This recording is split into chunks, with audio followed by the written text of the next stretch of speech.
story. Ay, wow! In fairness naman sa'yo, Ganun yung story, ha? Ganun yung story. Hindi kasi ang swerte ng letter center natin, nakatagpo siya ng lalaking may edad na, may maraming experience yan. Oo. Saya-saya. Ay! Mali! Alam mo ikaw, sandali lang ha, sa lahat po ng mga kakatunin pa lang, welcome po to the program. Ito po ang Lihim ng Liham. At syempre naman ikaw pa rin po ay nakikinig sa number 106.7 Energy FM. Pangga, wag mo sabihin radyo. Sabihin mo! Energy!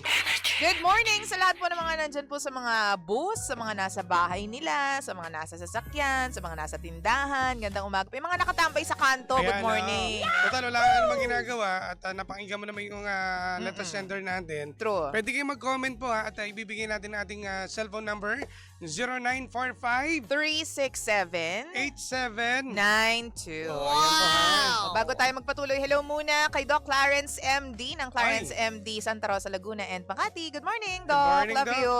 And of course, ang ating Pinasmile. Yes, good morning. Doc Sam at kay Miss Grace, ha? Good morning. Good morning po sa inyo dyan. Good morning din kay Kulyan, Doc Eric. Good morning at kay Doc Eric. Josa Salon, good morning. Good morning po sa inyong lahat dyan. At sa lahat po ng mga nakikinig sa kanilang mga opisina, mga security guards na nakabantay na sa kanilang mga establishmento. Ito na nga, ang usapan, partner. Ang pinakatanong niya is, meron daw bang mga relasyon na nag-end up being a happy one or successful one na relationship kung galing po sa infidelity? Alam mo, ang dapat lang dyan panghawakan mo yung assurance. Importante yan. Yung makasigurado ka na talagang siya ba'y talagang in love sa'yo, kaya kang panindigan. Yun na naman ang nakikita kong magiging solusyon dyan. Pero kung ganyan lang at parang hindi nyo na pag-uusapan about sa inyong magiging future, kasi nagiging ano lang to masaya siya dahil kasama niya. At syempre, alam mo pag mga ganyan may edad na, ay, sarap kasama niya. Naku, lalo pag nakainuman mo yan. Oy! Bakit? Syempre, makwela, di ba, mabait. Galante. Galante, oo. minsan talaga, doon naman. Kasi marami mga ikukwento. Alam mo, yun ang yun ang mga nangyayari talaga sa panahon ngayon. Yung may edad na, lalo na pag lalaki, ang may edad, di ba? At maraming may ikukwento, maraming say yan Parang si Kuya A. Oy! Mali!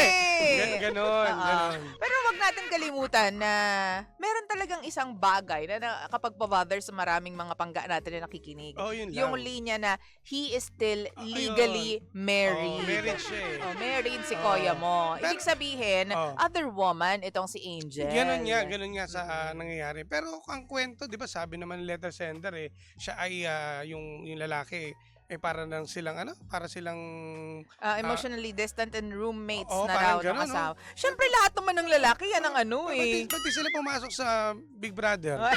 Roommates kasi. Hoy! Mali!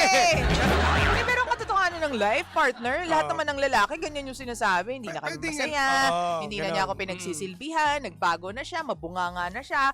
Para lang pumangit yung image ng asawa niya. At syempre, para naman kaawaan siya ng babae. Ganun naman lagi yung modus operandi ng mga lalaki na. Ganun talaga. Pero magtiwala, try mo magtiwala ka. Wala pa na yata silang isang taon bago pa lang ba sila? Talaga ba, Jim? Oo, kasi di ba kung pinapakita niya naman yung ganyan at masaya ka naman, go lang. Hoy! Sabi nga nila, di ba? Masarap yung bawal. Hoy! Mali! Sinasabi ko sa'yo, Jimbo. Di ba? Maha-high blood sa'yo yung mga kasal dito, May mga ganyan. Wala talaga tayong magagawa. Sinasabi ko sa iyo, Hepe. Yung mga pananaw ni DJ Jimbo, Nakakatuwa nga yung story Alam mo, sabi nga nila, di ba, makikita kayo sa mga ibang lugar na kayo lang dalawa, at least solo nyo. Walang Solo nyo talagang natago kayong dalawa. Di ba, magtaguan kayo. Uy! Total, naghahabol ang hubo naman kayo minsan. Ay!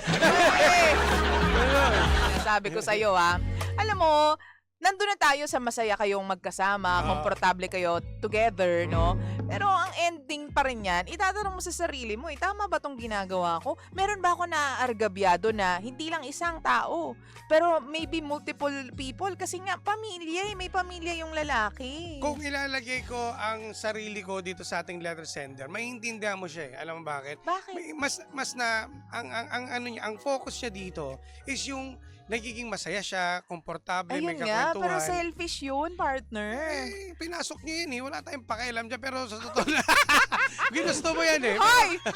Pero masaya sa doon.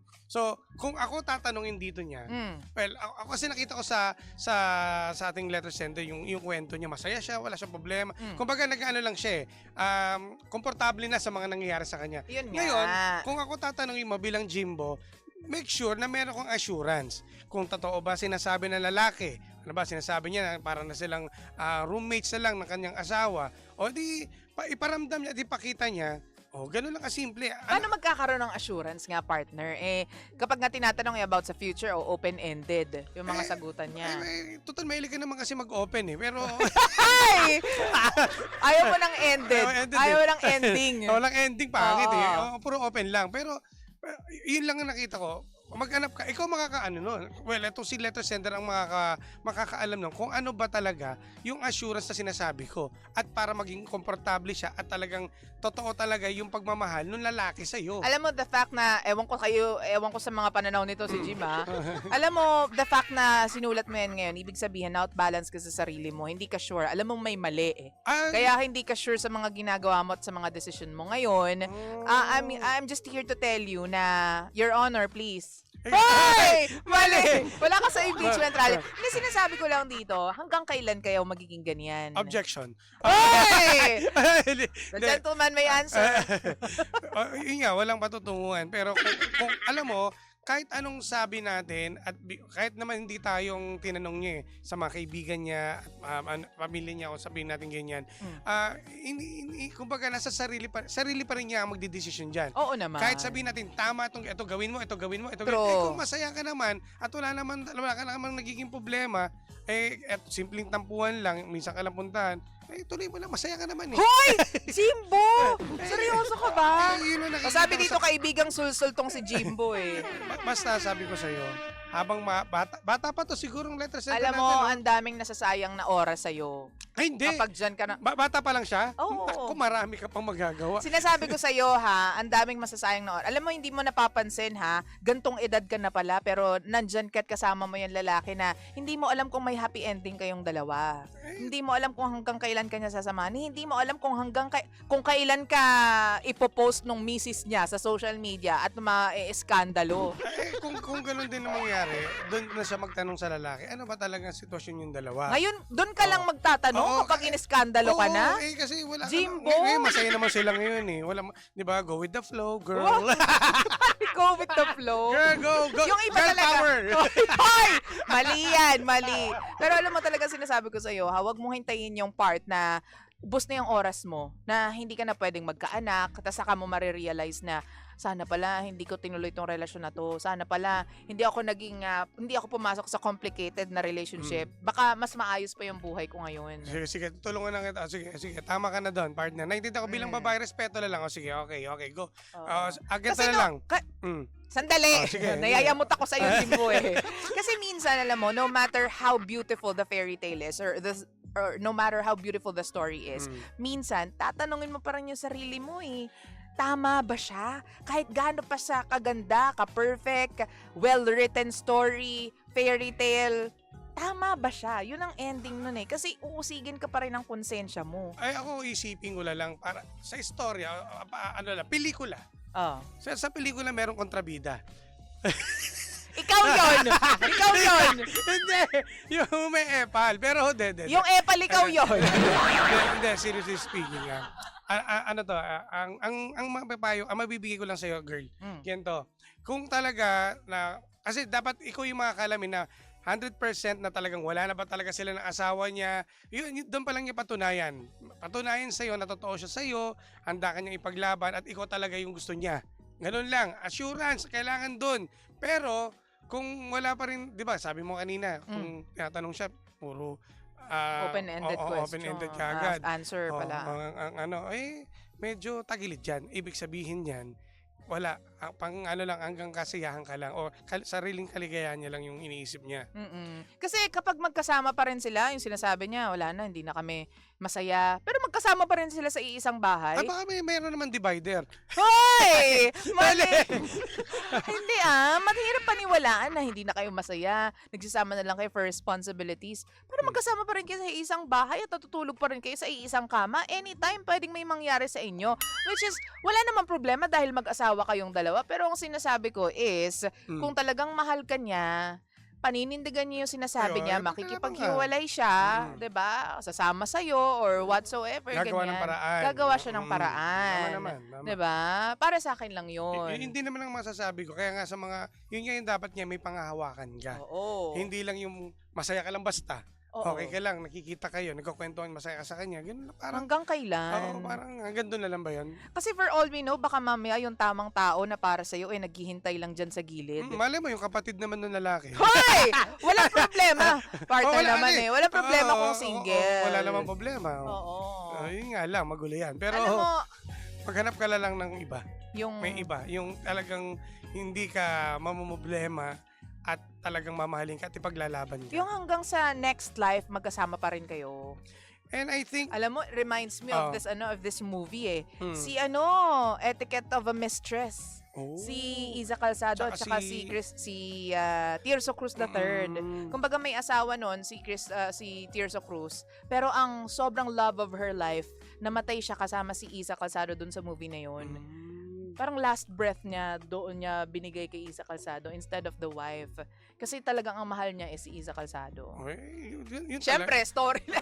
Siyempre, kwento yun nila yun. Pero, di ba? Well, hindi natin alam kung nangyayari talaga sa totoong buhay. Pero I think nangyayari yan. May mga ganyan kwento naman siguro. Well, kasi ang pagmamahalan kasi naman, hindi naman yan basta lang pagkasal ka, mahal mo na. May mga sitwasyon talaga nangyayari na hindi talaga kayo para sa isa't isa. True. Well, tanggap natin niya kung anong mangyari, 'di ba? Kumbaga, sa sitwasyon, balik tayo sa sitwasyon nito ng ating letter sender, no. Naawa na ako, sige. Karamihan, ito na lang. Kasi naiintindihan ko naman, ang mga babae naman ay deserves to be happy. Kailangan naman talaga, ang hirap din kasi kinukulong ka dun sa isang hawla na kayong dalawa nagkikita. Marami din mga babae na gusto talagang ipinagmamalaki, ipinopost, pinagmamayabang sa mga kaibigan, sa pamilya, ng buong buo. Pumunta kayo sa mall, hindi kayo nagtatago. Love is energy. Wala kang kwenta, nayayamot ako sa'yo. Hindi, seryoso. Girl, it's your decision again. Bahala ka kung anong gusto mo, pero yung nasabi namin, basta may pangawakan ka at kung kaya, ayaw naman namin magsalita ng tapos. True. Kasi kung mamaya naman talaga, mahal na mahal ka naman talaga ng lalaki na kasal at wala naman talaga na sila, patunayan niya sa'yo. At binabati natin si Kuya Jericho Flores ng InDrive, Uniteam Grab and InDrive. Hello, good morning si Jericho Flores. Jericho, ayan, at ingatan mo si Kapitana Sisa at si Maku. Si Maku malandi yan. Mag-ingat ka kayo, Maku. Papunta pa naman ng Malibay, Pasay. Ay. Ako, Maku, marami dyan. So nasa pa sila ngayon? Nasa biyahe pa. Nasa biyahe pa kayo ngayon, Kapitana at saka sa Maku. Ingat kayo yung ating Team Energy dyan. Abang kayo dyan sa ating MX3 Uli Kapangga. Ito, magbasa tayo ng comment dito. Sabi ni Christina Mariano, ang mali ay kailanman hindi magiging tama. Take a letter sender, married yung lalaki. Gusto mo bang hanggang kabit ka na lang sa paningin ng tao? Sabi dito, tawang-tawa si DJ Lindsay sa'yo, DJ Jimbo. Oo naman, fan ako ni Jim. Hindi lang tawang-tawa, baka pukpukin pa ako ng mic mamaya, mamaya natin malalaman yan. Sabi ni Grace Lasal, partner, basa. Sabi ni Ate Grace, mahirap maging pangalawa o kabit sa buhay niya. Kasi sa huli, ang magwawagi pa dyan ay ang tunay na asawa. Hanggat maaga, iwasan mo na siya kung ayaw mo gumulo ang buhay mo. Sabi naman ni Ate Sandra Mayoka, alam mo na hindi pwede, wag mo nang ipilit. Alam mo nang alam mo nang mali, hindi mo mahal yan kasi ang daming tanong sa isip mo. Ay, totoo. Di ba no, partner? Kapag marami kang doubts, marami kang question marks na open sa iyong isip, baka nga. Ang sabi dito, malamang puso yung ginagamit mo. Parang Na-enjoy mo lang kung ano ang kaya niyang ibigay. Kaya dapat wake up ka na, girl. Masarap eh. O, ito, Uy. sabi ni Sir Ray nabasa mo naman ito, partner. Hindi pa. Ito, sa magandang umaga dito sa mga taga Hong Kong, ha? Taga HK. Sa'yo, ate girl, alam mo nang mali. Wag mo nang ituloy yan kung ano man ang meron kayo. Kasi ikaw rin naman mismo ang nagsabi na si Boy ay mahirap bitawan ang pamilya niya. It means mananatili kayong ganyan. Uuwian or pupuntahan ka lang pag nakakaramdam ng init ng katawan. Oh, baby. Oh, yeah. Sabi niya, worth it ka. Ano ba? Sabi niya, worth it ka, ate. You can find someone better than what you have now. Yung pinagmamalaki ka at ikaw lang. Tama naman. Totoo naman. Ay, nako. So, gumising tayo sa katotohanan. Partner, yung text line natin, huwag mong kalimutan. 0945 367 92. Nako, puro para wala pa naman kaming tanong, nagsasagutan kayo dito. Yung pangga, pwede kayo mag-text dito yung anyong komento, ha? Oo. Good morning muna daw. Pabati daw yung aking dalawang anak na si Rex and Jan. Lester ng Taguig City. Good morning po. Ayan, nasa biyahe pa raw si Kapitana at saka si Mako sa mga oras na ito. Mag-ingat kayong dalawa, ha? Ingat. At sa lahat po ng mga drivers natin, ng mga panggapo natin na nasa kakalsadahan, sige lang po, sound trip po muna tayong malalang-malala at mabisang-mabisa. At nako, ito na pangga, susunod na si Sheena! Siyempre nakasama niyo pa nag-iisang girlfriend mo sa radio. My name is Lindsay. Lindsay. At ang inyong Jim Bulabog na Jim Bulases DJ. Ako po si Jimbo. Na humble. Humble, mabait. Walang sama ng loob. Hindi nagtatanim ng kamyas. Ay, nako.